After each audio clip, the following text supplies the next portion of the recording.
Assalamualaikum warahmatullahi wabarakatuh.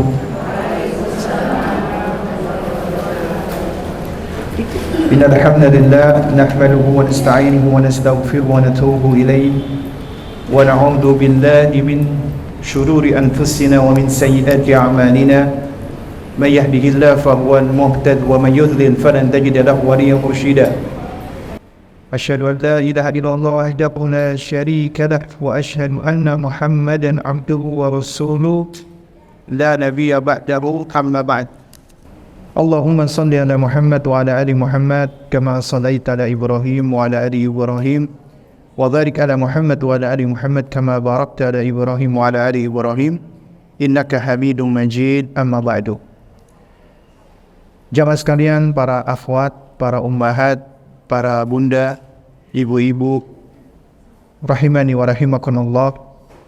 Alhamdulillah, kita bersyukur kepada Allah Azza wa Jalla. Di sore hari ini Allah Subhanahu wa taala memperkenankan kita untuk bisa bersuah di salah satu tempat yang istimewa, fi baiti min buyutillah, di salah satu rumah-rumah Allah Azza wa Jalla, yaitu di Masjid Al-Furqan di Bali. Dan ini kesempatan saya pertama kali berkunjung di masjid ini, dan saya diminta sebelum kepulangan saya untuk sharing atau berbagi dengan para ummahat sekalian, ya, atas permintaan dari teman-teman panitia Bali Mengaji untuk berbagi kepada para ibu-ibu khusus ummahat, ya, kajian muslimah. Meskipun ada bapak-bapaknya sedikit, alhamdulillah. Dan di kesempatan ini kita insya Allah akan berbicara tentang, judulnya menarik ya, yaitu emak-emak yang tegar.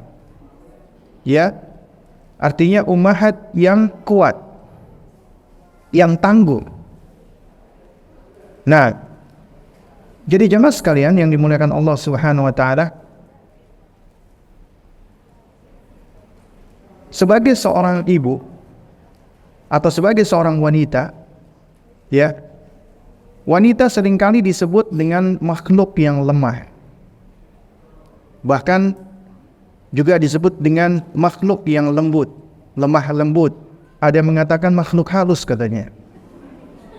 Setuju nggak ibu-ibu sekalian? Hah? No, ini bapak ada yang mengatakan benar katanya. Iya. Karena memang secara desain penciptaan, Allah menciptakan laki-laki dan wanita itu tidak sama, alias berbeda. Ya, laki-laki dan wanita itu enggak sama, beda. Allah Azza wa Jalla menciptakan laki-laki secara penciptaan fisik, ya, secara penciptaan zahir, jasad itu lebih kuat. Karena Allah menciptakan laki-laki itu untuk dipersiapkan sebagai makhluk outdoor yang beraktivitas di luar rumah. Karenanya Allah Subhanahu wa taala jadikan laki-laki itu memiliki kekuatan secara fisik. Karena yang Allah perintahkan laki-laki itu untuk mencari nafkah. Allah perintahkan laki-laki itu untuk sholat berjamaah di masjid. Allah perintahkan laki-laki itu untuk sholat Jumat. Allah perintahkan laki-laki itu, ya, untuk semua aktivitas yang kebanyakan di luar rumah. Sebenarnya termasuk ke pasar loh ibu-ibu sekalian. Ada sejumlah wanita diberikan privilege bisa masuk surga dari pintu mana saja yang diinginkan. Kata Nabi yang mulia alaihi salatu wassalam, "Idza shallatil mar'atu khamsaha." Apabila wanita salat 5 waktu. Salat 5 waktu menurut ibu-ibu mudah atau berat, Bu? Hah? Insya Allah mudah, Allah mudahkan. Ya, wasomat syafroha, dan berpuasa sebulan penuh. Kalau misalnya terhalang, maka membayar atau mengqadha di hari yang lain, di bulan yang lain, maka tetap berpuasa sebulan penuh, yaitu puasa Ramadan. Puasa Ramadan bagi ibu-ibu mudah atau sulit? Insya Allah lebih mudah. Kemudian wahafidhat farjaha, dan menjaga kemaluannya, kesuciannya. wanita-wanita menjaga kemaluan atau kesuciannya. Menjaga kesucian bagi wanita menurut ibu-ibu sulit atau berat? Insya Allah ya lebih mudah. Wa ata'at zaujaha, dan menaati suami. Berat atau tidak ibu-ibu menaati suami? Berat atau tidak? Berat atau enteng? Berat atau berat? Berat menaati suami. Memang benar berat. Itulah ujian terbesar wanita, menaati suami. Kalau yang belum punya suami Ustadz, ya yang belum punya suami kelak akan memiliki suami, dan itu tetap akan menjadi ujiannya. Ya. Jadi dari keempat hal ini, salat 5 waktu, berpuasa Ramadan sebulan penuh, menjaga kesucian, dan menaati suami, maka di hari kiamat akan dikatakan kepada wanita ini, wakila laha fi yaumil qiyamah udkhuli min abwabil jannati masyi'ti. Silakan masuk dari pintu surga mana saja yang engkau inginkan, yang engkau kehendaki. Dan ini tidak diberikan kepada kaum laki-laki, ibu-ibu sekalian. Anda diberikan privilege bisa masuk pintu surga mana saja. Tapi ingat, kata Nabi SAW ketika beliau diperlihatkan neraka, ternyata penghuninya kebanyakan adalah kaum wanita. Yang paling banyak adalah kaum wanita ternyata. Kemudian Nabi ditanya, kenapa ya Rasulullah? Nabi mengatakan, bikufrihinna, lantaran karena kekufuran mereka. Yakfurna billah ya Rasulullah, apakah wanita itu kufur kepada Allah? Kata Nabi, bukan. Yakfurnal ashir, kufur kepada suami. Kemudian gimana bentuknya kufur kepada suami? Nabi contohkan dengan jelas. Nabi SAW bersabda, ya, kata Nabi SAW, idza ahsanta ila ihdahinna, apabila kamu berbuat baik kepada salah satu dari istrimu, ya, dahron, sepanjang waktu, kemudian engkau melakukan satu kekeliruan, kesalahan, maka istrimu akan mengatakan, kamu tidak pernah berbuat baik sedikit pun. Itulah bentuk daripada kufur kepada suami, suka lupa dengan kebaikan suami. Ini tabiat asalnya perempuan. Nabi SAW menceritakan ini, ibu-ibu, bukan untuk merendahkan wanita, bukan untuk menghinakan wanita, bukan untuk menjelek-jelekkan wanita. Tapi Nabi ketika bersabda, وَمَا يَنْتِقُ عَنِ الْهَوَى إِنْ هُوَ إِلَّا وَحْيُ يُوحَى, Nabi ngomong tidak pernah ngomong dari hawa nafsunya, melainkan wahyu yang Allah wahyukan kepada beliau. Artinya ini adalah pengkhabaran dari Allah agar mengajarkan kepada umatnya, terutama kepada kaum wanita, agar mereka memiliki kesadaran, membangun kesadaran diri atau yang kita sebut dengan self-awareness, sadar diri. Karena ternyata kita perlu untuk diberitahu tentang tabiat-tabiat kita. Makanya di dalam Al-Quran Allah menyebutkan ada tabiat-tabiat buruk manusia. Suka tergesa-gesa, kemudian asalnya itu bodoh atau jahil, kemudian suka berkeluh kesah dan seterusnya. Itu tabiat-tabiat dasar manusia yang Allah sebutkan bukan untuk dijadikan pembenaran, tapi dalam rangka supaya kita membangun kesadaran. Ternyata kita suka berkeluh kesah, kesadaran itu muncul dan timbul, kemudian kita belajar untuk tidak banyak berkeluh kesah. Itu tentunya yang dimaksud. Jadi apabila ada seorang wanita nih, ya, kita misalnya ambil contoh dulu ini. Dari keempat hal tadi, salat 5 waktu, berpuasa Ramadan, menjaga kesucian, dan menaati suami, mana yang lebih berat ibu-ibu? Menaati suami. Ini bapak-bapak dengerin nih, meskipun cuma sedikit nih, ya, menaati suami adalah yang paling berat. Kenapa demikian? Menaati suami itu berat.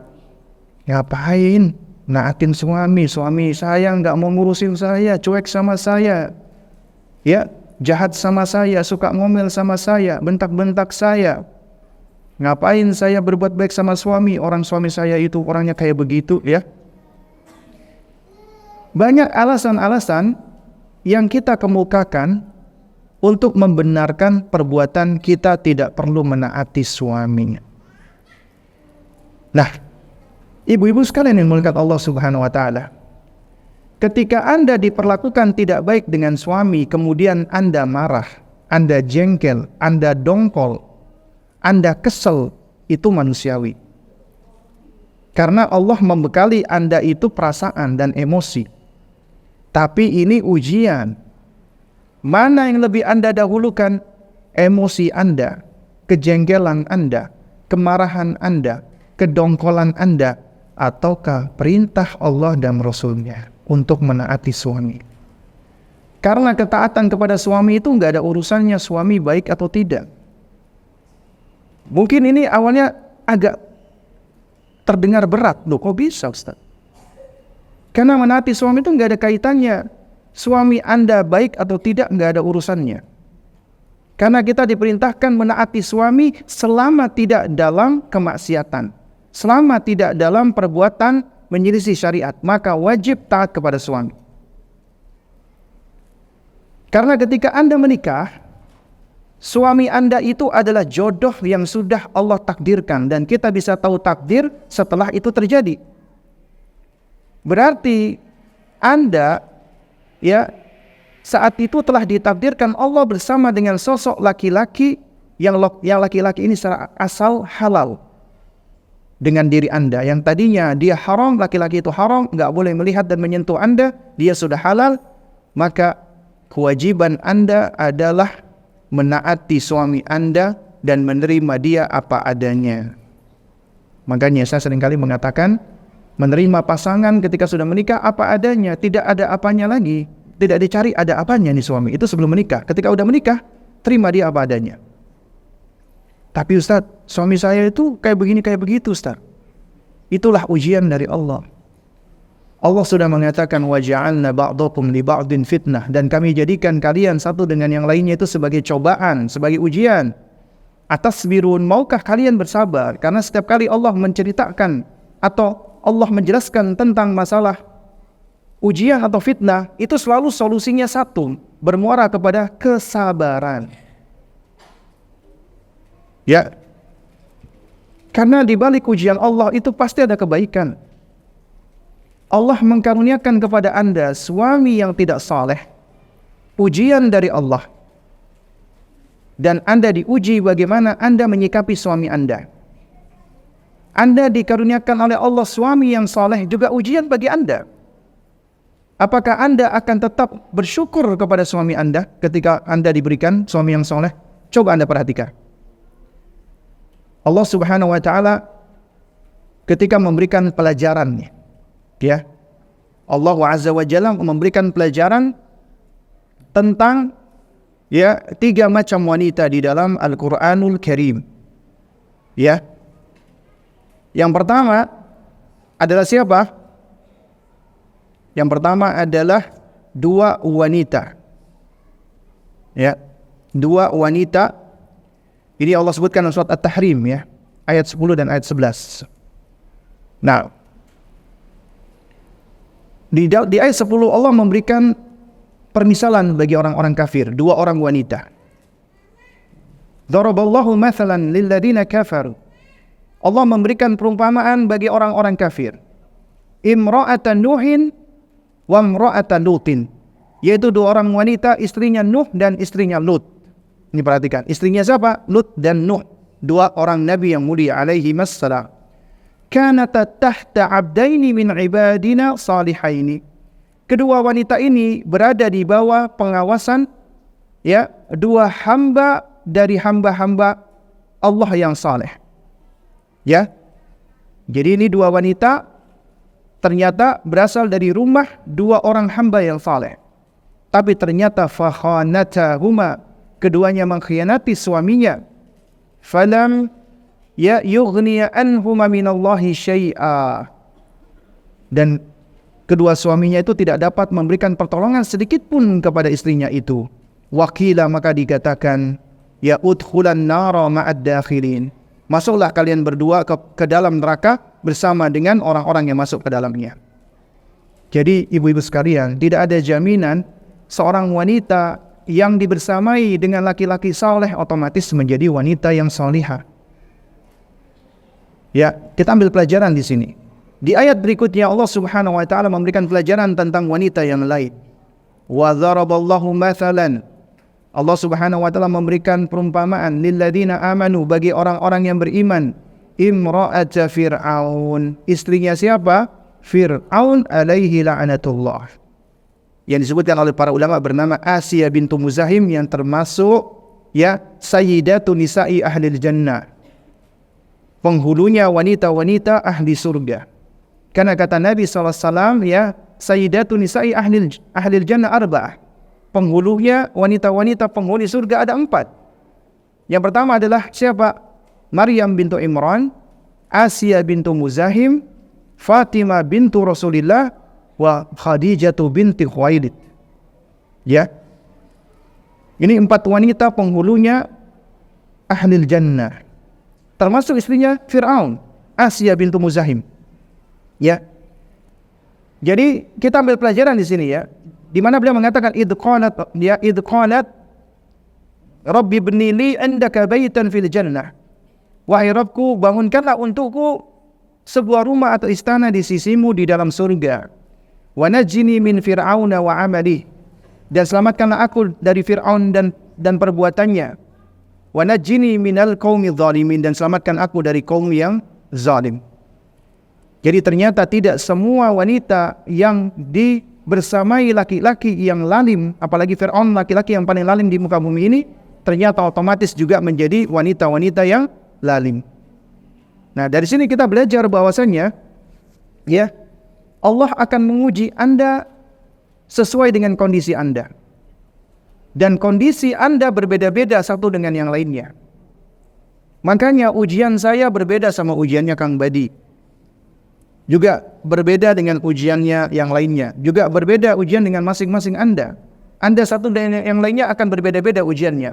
Ketika Allah memberikan ujian, Allah sudah memberikan ujian yang sesuai dengan kondisi antunna, dengan kondisi Anda. Ya.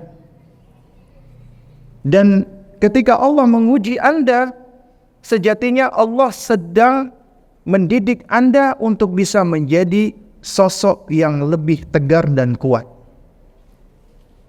Karena ketika Anda diuji Allah dengan suami yang begitu baiknya, begitu solehnya, begitu penyayangnya, ketika suami Anda meninggal dunia atau pergi, maka Anda akan merasakan dunia itu hancur. Karena Anda merasakan seakan-akan Anda tidak bisa hidup dengan suami Anda. Padahal sejatinya yang kita butuhkan pertama kali adalah Allah Subhanahu wa ta'ala. Dan bisa jadi ujian wanita yang diberikan suami yang baik hati, dia terlalu bergantung kepada suaminya. Di sisi lain ada wanita ternyata yang diuji Allah dengan laki-laki yang gak baik, gak tanggung jawab, tapi dia menjadi tangguh dan tegar lagi mandiri. Ketika suaminya pergi ataupun ada, maka dia tetap punya sandaran untuk meminta tolong, yaitu Allah Subhanahu wa ta'ala. Sehingga wanita kedua seringkali lebih kuat dan lebih tegar daripada wanita pertama. Dan seringkali ibu-ibu sekalian, ketika Anda diuji oleh Allah, ada ibu-ibu atau para wanita suka pamer-pamer suami di media sosial, memamerkan kesolehannya, memamerkan kekayaannya, memamerkan ketampanannya. Kemudian akhirnya suaminya pun dijadikan sarana berebut oleh para wanita. Ujian enggak? Ujian. Siapa yang salah? Yang pamer-pamer. Ya. Jadi apapun bentuk suami Anda tetap ujian. Karena Allah Subhanahu wa ta'ala menguji kita semua, ya. Kata Allah Subhanahu wa ta'ala apa? Apa namanya? Wa nabluukum bisyarri wal khairi. Kami menguji kalian itu dengan apa? Kami menguji kalian itu dengan keburukan dan kebaikan. Jadi ujian kita bukan cuman keburukan, tapi juga kebaikan. Itu juga ujian kita. Nah, baik, para akhwat dan ummahat yang dimuliakan Allah Subhanahu wa taala. Kita kembali lagi ya, menguatkan pembahasan dulu tentang masalah ketaatan kepada suami. Karena di dalam masalah ketaatan kepada suami itu ada beberapa jenis wanita, ada beberapa jenis perempuan. Pertama, wanita-wanita yang mereka mau taat kepada suami asalkan suaminya baik, penyayang, ngurusin dan seterusnya. Padahal belum tentu semua wanita pingin diurusin ya. Jadi wanita-wanita yang dia akan berbuat baik atau taat kepada suami ketika suaminya berbuat baik. Ini yang pertama. Yang kedua adalah wanita-wanita yang dia gak begitu mempedulikan suaminya mau berbuat baik atau gak baik, yang penting diriku. Ini ada wanita-wanita seperti ini yang egois. Dan ini kebanyakan wanita-wanita yang nusyuz, yang durhaka kepada suami. Semoga Allah menjaga dan melindungi kita dari perbuatan seperti ini. Nah, kemudian yang ketiga, ada jenis wanita-wanita yang dia tetap menaati suaminya meskipun suaminya tidak baik padanya. Mungkin orang mengatakan wanita lemah, tapi sejatinya ini wanita yang kuat. Kenapa? Karena dia saat menaati suaminya, ketaatan yang dia bangun bukan dengan pamrih balasan dari suami, tapi karena ingin mendapatkan balasan dari Allah. Aku mengikuti perintah Allah dan Rasulnya untuk menaati suami. Jadi apa yang aku lakukan ini, ketaatan aku ini karena Allah dan Rasulnya, itulah ibadah. Sehingga dengan ketaatanku kepada suamiku, aku mendapatkan pahala. Terlepas dari suamiku baik atau tidak baik. Dan ini wanita-wanita yang langka ya jemaah sekalian. Mudah-mudahan ibu-ibu termasuk yang langka. Karena yang langka inilah yang harus dilestarikan. Ini enggak kamu tadi? Ya? Nah, jadi dari sini kita bisa membangun mindset dan juga membangun kesadaran diri bahwa selama ini gimana sih aku memperlakukan suamiku? Karena pernah suatu ketika Nabi SAW ketika didatangi oleh seorang wanita, ya, kemudian Nabi SAW bertanya kepada wanita tersebut, yakni wanita Ansor kalau nggak salah, ya, kalau nggak wanita Muhajirin atau Ansor, ya. Nabi SAW bertanya kepada wanita ini, bagaimana kedudukanmu dengan suamimu? Maka wanita ini menjawab adalah sama seperti yang lainnya. Kemudian Nabi memberikan nasihat,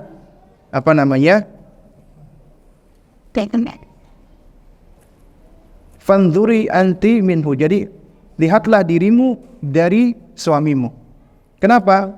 Li'annahu naruki au jannatuki. Karena suamimu itu adalah surga atau nerakamu. Ya. Ini pesan Nabi kepada wanita tadi. Karena suami bisa menjadi surga atau neraka bagimu. Nah, jadi ibu-ibu sekalian menggunakan Allah Subhanahu wa taala, ya.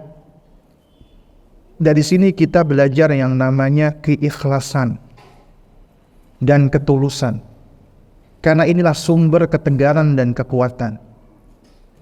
Dengan keikhlasan ternyata aku melakukan amalku ini termasuk ketaatan kepada suami, aku lakukan karena Allah. Maka gak ada urusan suamiku berbuat baik padaku atau tidak. Bahkan siapa yang benar-benar tulus ikhlas kepada Allah Subhanahu wa taala, kemudian dia tetap melaksanakan ketaatan kepada suami, maka bisa jadi itu akan membuka pintu taufik dan hidayah kepada suami. Karena banyak ya jemaah sekalian kisah-kisah yang nyata di antara wanita-wanita yang Allah uji, dia sudah belajar, dia sudah mengaji, semangat mendalami Islam, pakai hijab, jilbab yang panjang, sementara suaminya masih belum ada semangat mendalami Islam. Ya. Kemudian wanita ini tetap bersabar, bahkan semakin baik, semakin taat, semakin khidmah kepada suaminya, maka suaminya heran. Istriku ini semenjak udah ngaji, udah berubah, sudah hijrah, semakin baik. Oh, berarti ini pengajiannya ini bagus nih. Sehingga akhirnya apa? Sehingga akhirnya dia penasaran, ketika diajak ngaji, dia duduk, ternyata dia mendapatkan hidayah di situ. Di sisi lain, ini juga fakta, realita dan nyata, dan bahkan ini lebih banyak terjadi.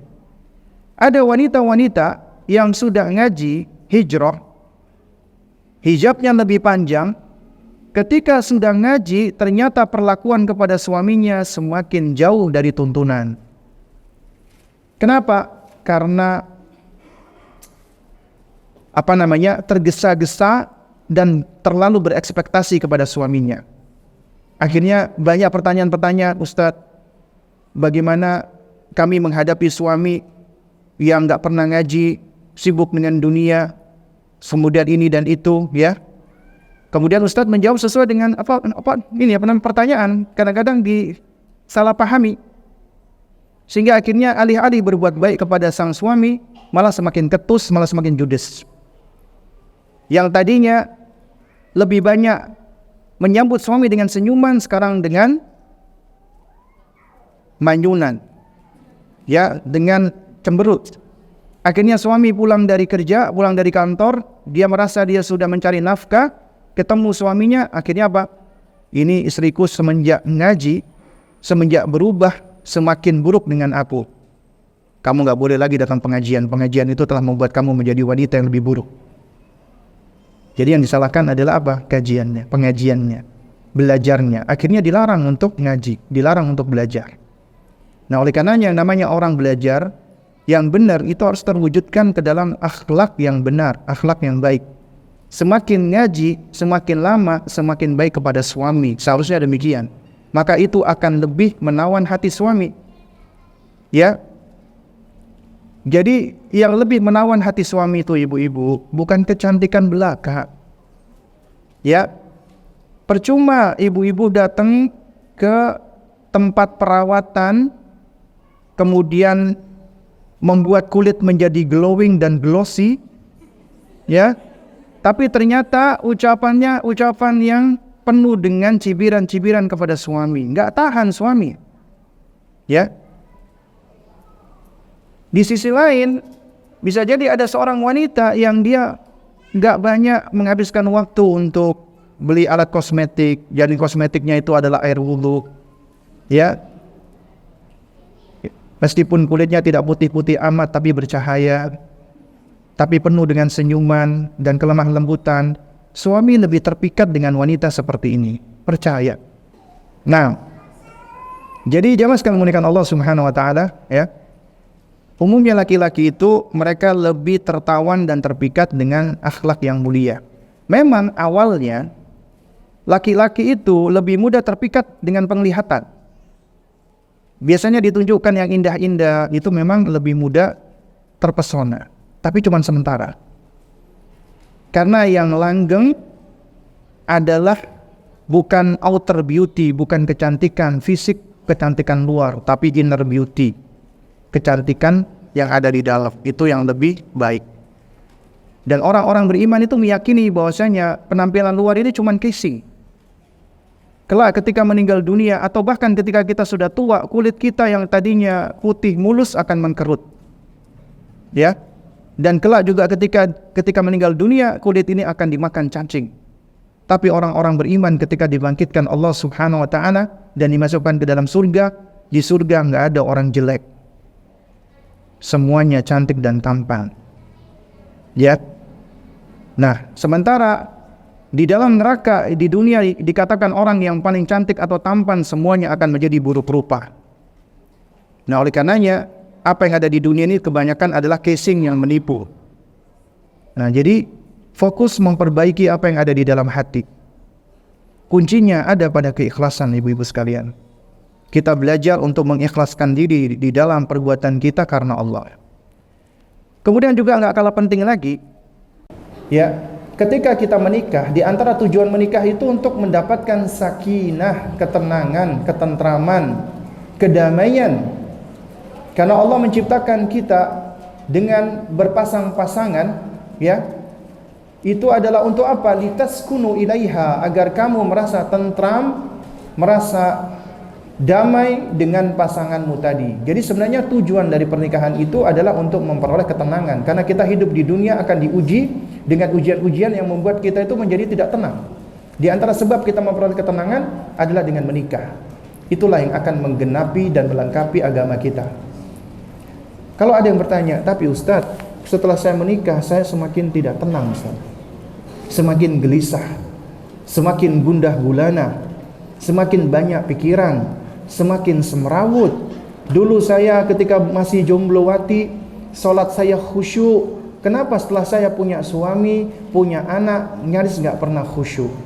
Dulu ketika saya masih jomblowati, saya sering membaca Al-Quran, saya sering berzikir. Tapi sekarang kalau baca Al-Quran itu sudah susah, lisan berat untuk mengucapkannya. Bukankah ketika kita sudah menikah seharusnya agama kita sudah lebih genap dan lebih lengkap? Tapi kenapa aku mengalami hal ini? Maka di antara jawabannya, yang pertama adalah bisa jadi kita membangun pernikahan kita tidak lillahi, tidak fillahi, tidak billahi, dan tidak ala amrillah. Pertama, tidak lillah, tidak karena Allah.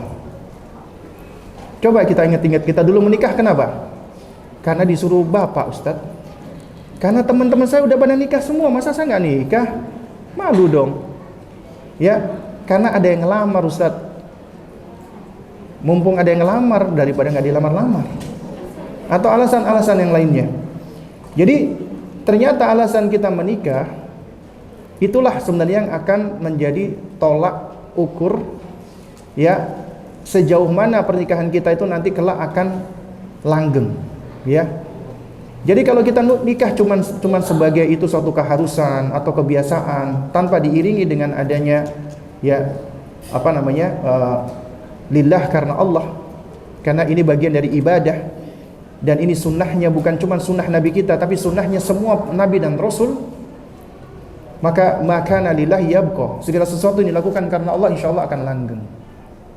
Atau bisa jadi yang kedua, ibu-ibu sekalian, ternyata mungkin kita sudah berusaha untuk memperbaiki hati kita, tendensi kita, motif kita menikah, tapi ternyata kita enggan untuk belajar. Kita tidak membangun rumah tangga kita di atas dasar ilmu. Kita membangun rumah tangga kita di atas dasar insting, ikut-ikutan orang tua kita, ikut-ikutan teman kita, taklid lah ibaratnya. Menikah harus belajar terus, bahkan lebih utama. Kenapa? Karena tanggung jawab kita besar dan itu ibadah terpanjang. Karena ketaatan kita kepada suami akan melahirkan pahala. Khidmah kita kepada suami akan melahirkan pahala. Kemudian juga pendidikan kita kepada anak-anak itu akan mendatangkan pahala dan mengalirkan pahala jariah. Ya. Oleh karenanya ibu-ibu sekalian dimuliakan Allah Subhanahu wa taala, ya, ketika Anda menjadi seorang ibu rumah tangga, itu adalah profesi yang paling mulia di muka bumi ini. Dan Allah Subhanahu wa taala memberikan privilege kepada Anda, privilege untuk bisa masuk pintu surga dari mana saja dengan syarat yang telah ditentukan oleh Nabi SAW. Ya. Nah, jadi ini diantara poin-poin penting ya untuk mendapatkan sakinah, ketenangan, ya.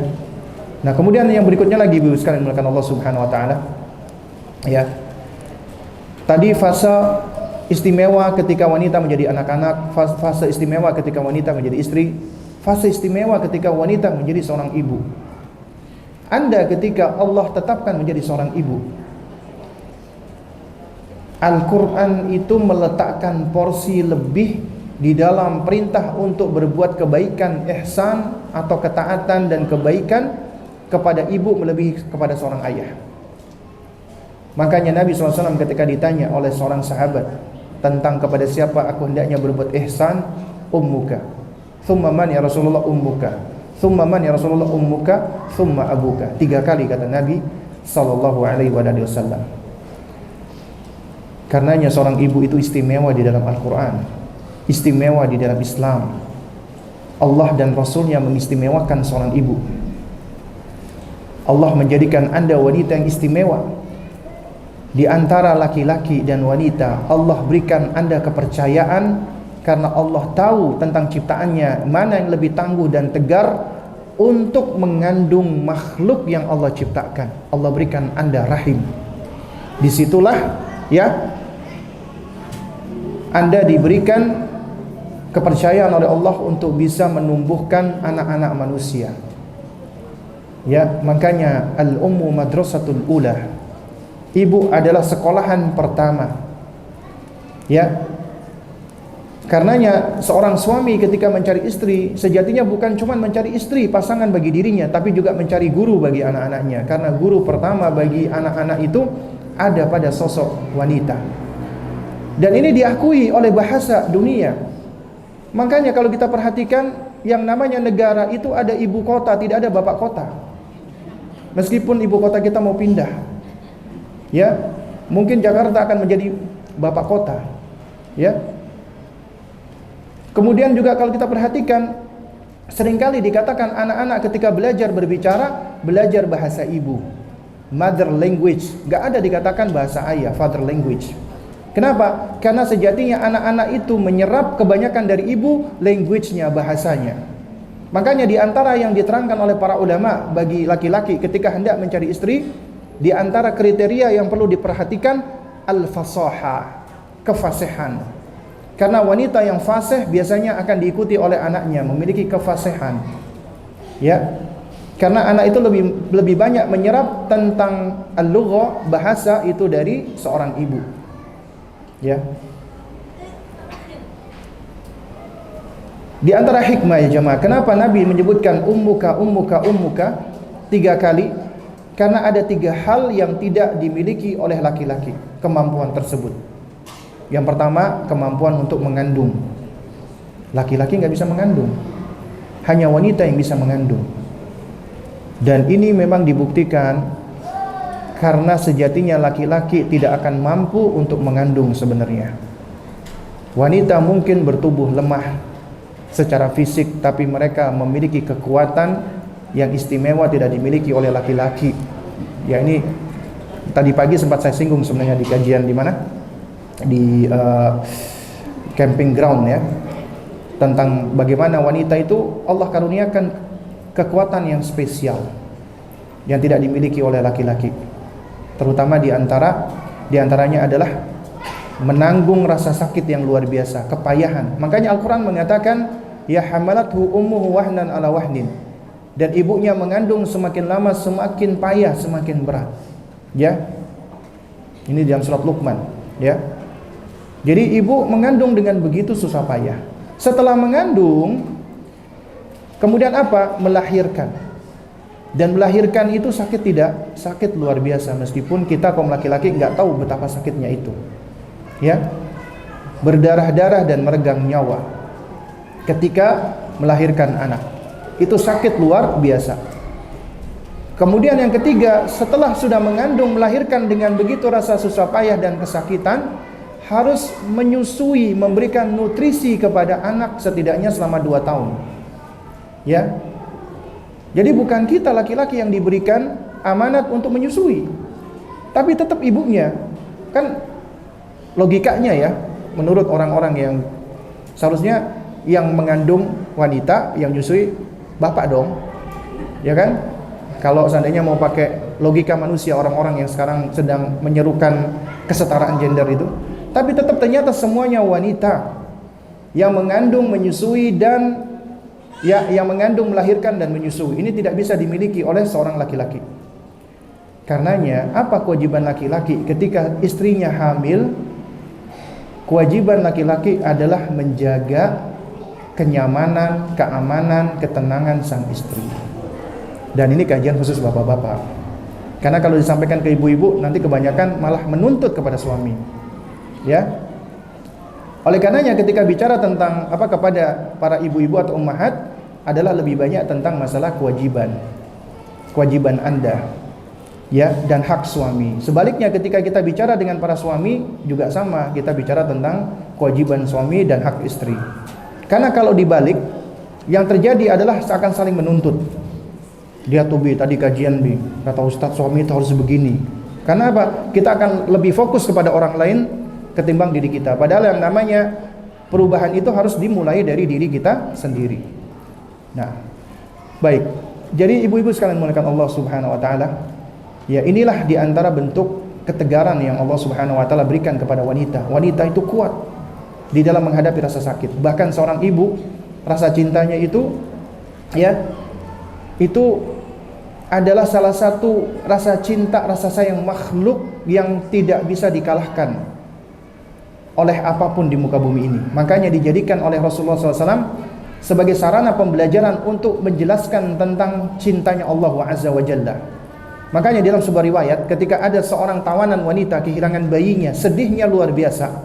Kemudian ketika tawanan ini menemukan bayinya, begitu gembiranya dipeluk dan disusui anaknya. Kemudian Nabi SAW bertanya kepada sahabatnya, menurut kalian tega enggak ibu ini melemparkan anaknya ke dalam api? Sahabat serentak menjawab, ya enggak mungkin tega ya Rasulullah. Nah kemudian apa kata Nabi SAW? Innallaha arhamu ya min hadhil ya sesungguhnya Allah Subhanahu wa taala lebih penyayang daripada ibu ini yang menyayangi anaknya. Jadi Nabi ingin menjelaskan Allahu arhamur rahimin. Allah adalah yang paling penyayang di antara penyayang. Karena di antara yang paling penyayang di antara makhluk adalah ibu. Ibu.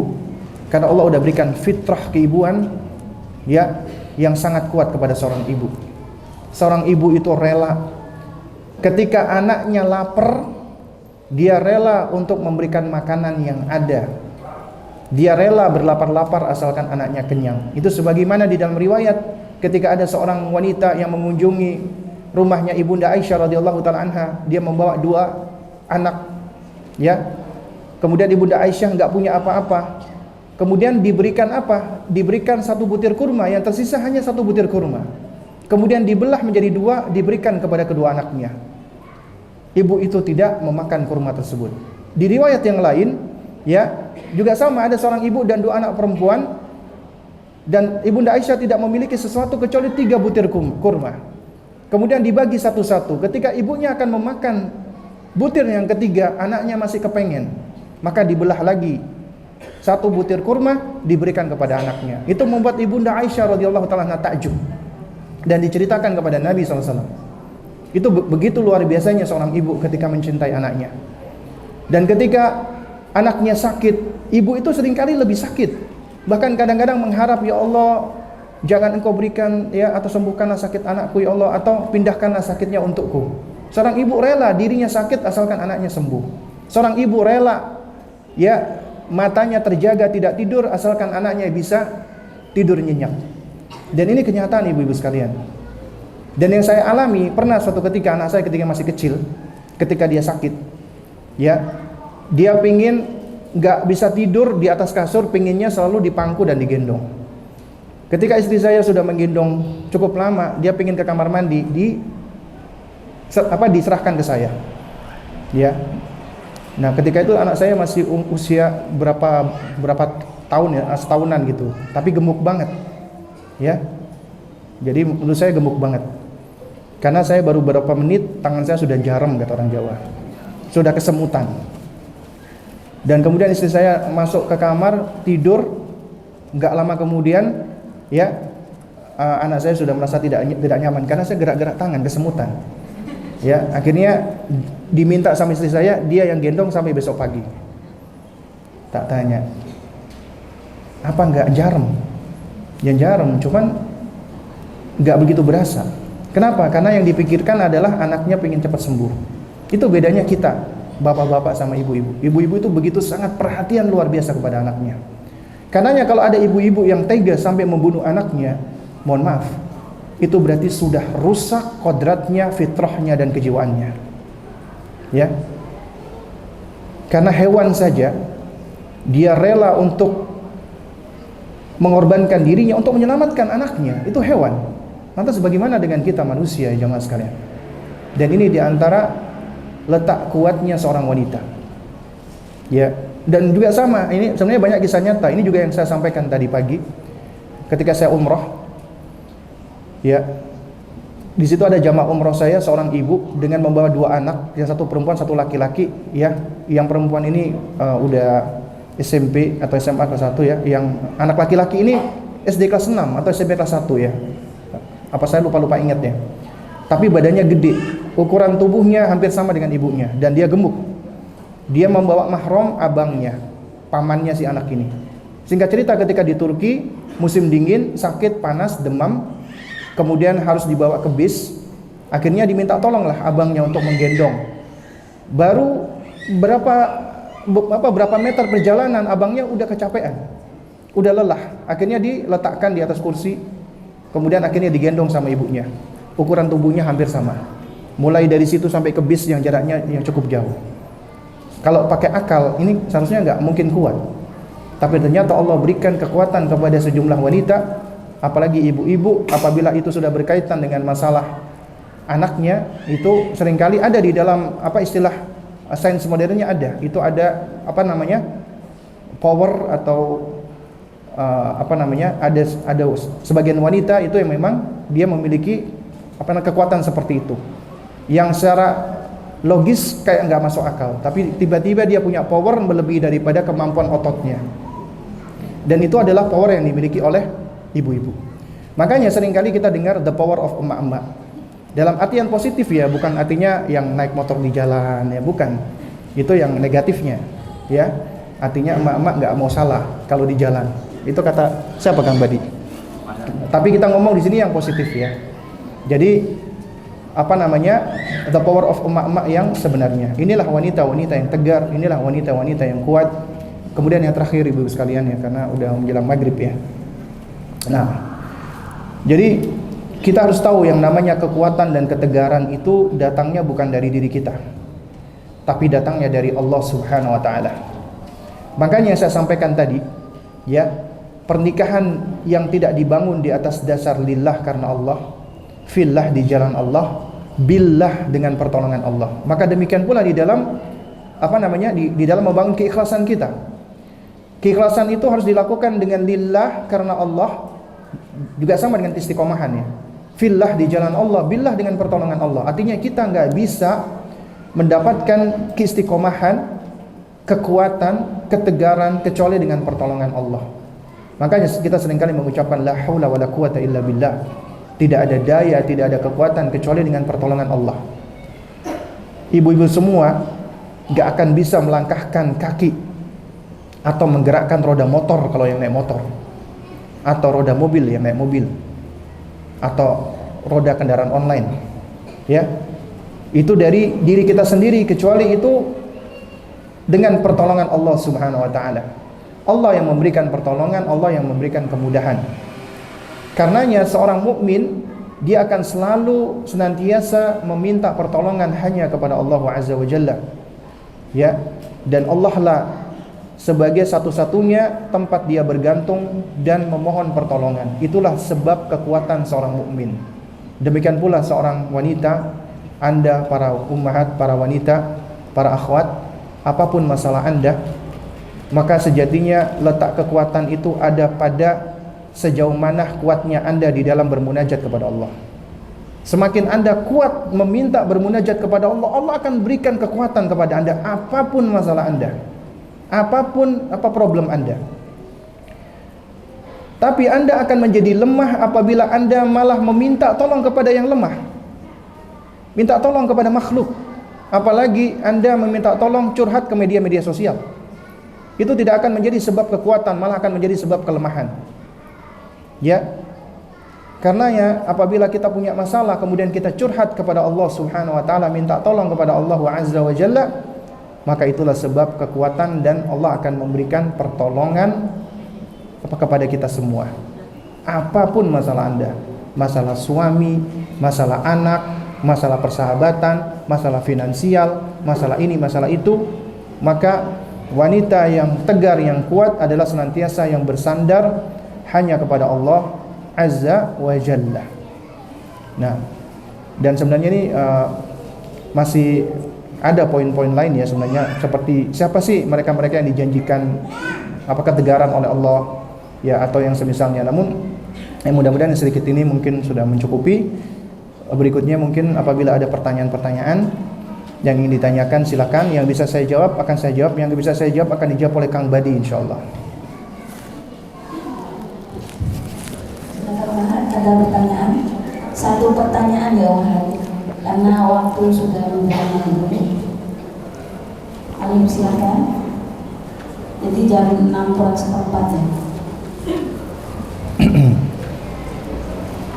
Silakan, ada pertanyaan?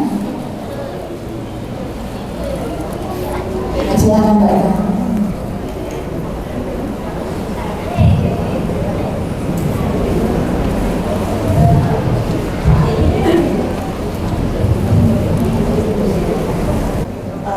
Ustaz, saya ada 2 pertanyaan, semuanya titipan Ustaz. Satu-satu ya. Yang pertama, apakah termasuk kufur terhadap suami jika seorang istri curhat tentang suaminya Ustaz? Curhat tentang suami. Ya, Ustaz. Oke. Yang kedua, hukumnya wanita bekerja di luar rumah seperti apa Ustaz? Barakallahu. Nah, betul. Ya, wafiq barakallah. Wa jazakillah khairan. Yang pertama, apakah wanita yang curhat tentang suaminya termasuk kufur kepada suami? Maka jawabannya tergantung. Ada perinciannya. Curhatnya tentang apa dan kepada siapa? Kalau misalnya curhatnya kepada teman-teman, ya teman-teman circle-nya, kemudian yang dicurhatin itu adalah kejelekan-kejelekan suami. Aduh jeng, suamiku udah pulang kantor, nggak mandi, bau apek dan lain sebagainya, ya. Maka ini jatuhnya ghibah. Ya, udah pelit, udah ini. Nah, itu jadi juga bisa jatuh ke dalam banyaknya dosa.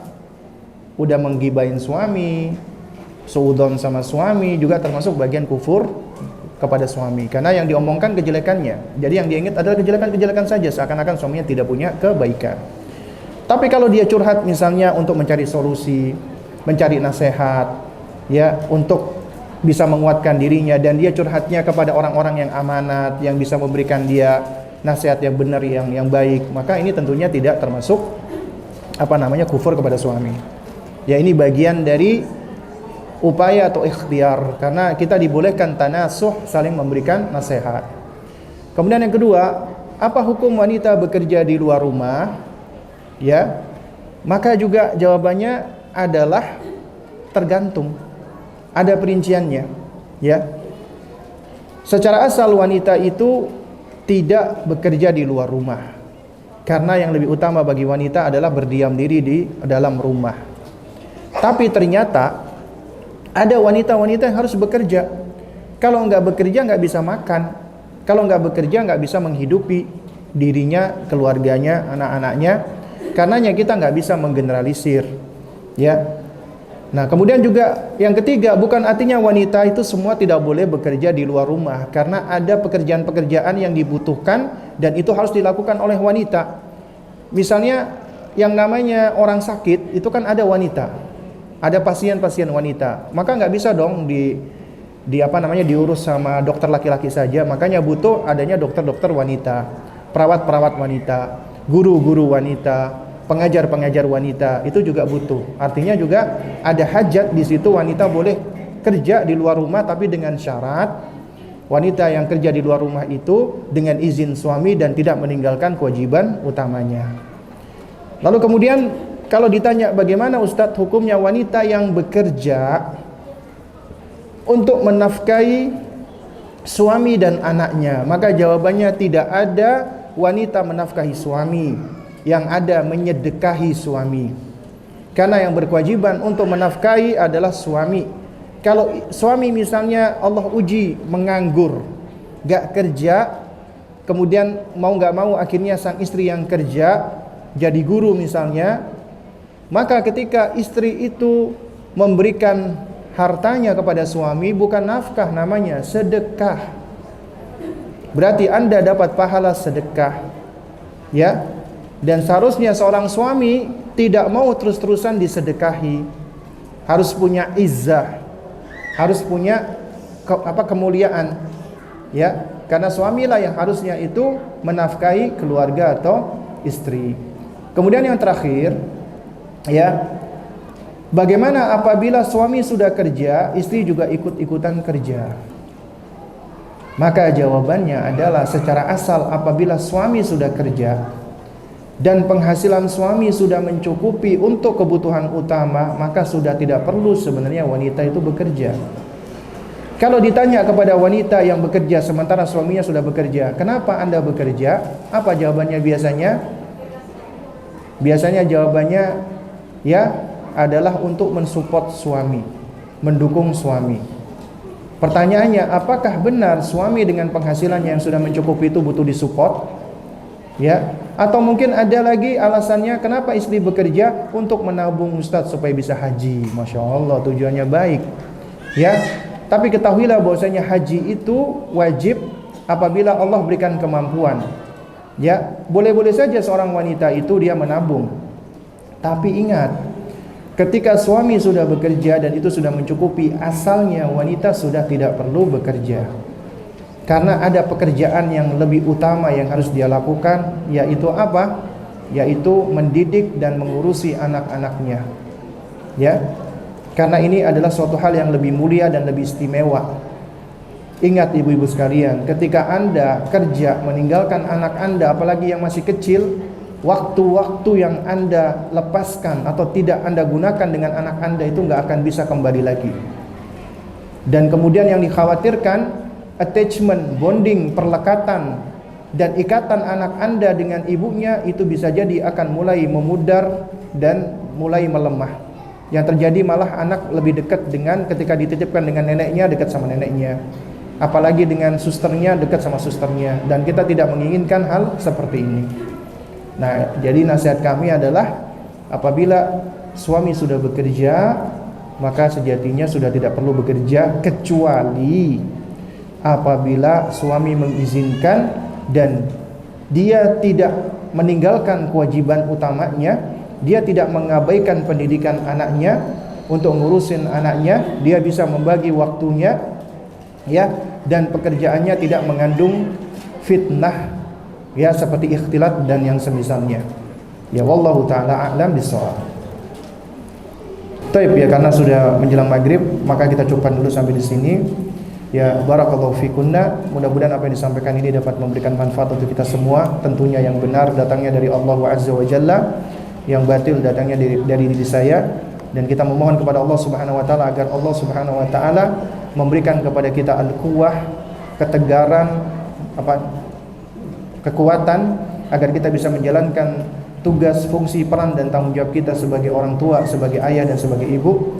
Dan Allah Subhanahu wa taala menjadikan ini semua sebagai ibadah yang Allah ganjar dan bisa menjadi jariah bagi kita meskipun kita sudah berkalang tanah. Dan kemudian Allah Subhanahu wa taala mengumpulkan kita semua ke jannahnya dengan orang-orang yang kita cintai dan kita sayangi. Barakallahu fikum. Aqulu qouli hadza wa astaghfirullah li wa lakum. Subhanakallahumma wa bihamdik asyhadu an la ilaha illa anta astaghfiruka wa atubu ilaik. Wassalamualaikum warahmatullahi wabarakatuh.